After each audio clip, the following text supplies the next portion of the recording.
நிறைய பேரண்ட்ஸு குழந்தைங்கள வெளியே கூட்டிட்டு போகும்போது ஒரு ஷாப்புக்கோ அல்லது கோவில் இந்த மாதிரி எங்கேயாவது போகும்போது குழந்தைங்க கண்ணில் கண்டதெல்லாம் கேட்பாங்க. அதுக்கு ரீசன் என்ன அப்படின்னா, அவங்க குழந்த பிறந்தலேருந்தே அவங்களுக்கு தேவைக்கு அதிகமான பொருட்கள் வாங்கி கொடுத்து செல்லமாக வச்சுக்கிறனாலையும், ஓவராக திட்டாமல் ஃப்ரீடமாக ரொம்ப ஃப்ரீடமாக கொஞ்சம் கூட கண்டிஷனே போட மாட்டாங்க.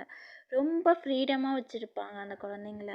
அப்படி இருக்கிறதுனாலையும் நம்ம கஷ்டத்தை அந்த குழந்தைங்களுக்கு சொல்லி கொடுக்காம வளர்க்குறாங்க. இந்த ரீசன்னால தான் அவங்க வந்துட்டு எங்கேயாவது போனாங்க அப்படின்னா ஓவராக அடம் பிடிச்சி அந்த பொருள் வேணும் அப்படின்னா கண்டிப்பாக வேணும் அப்படின்னு சொல்லிட்டு அடம் பிடிச்சி அழுது அந்த பொருளை எப்படியாவது வாங்கிடுவாங்க.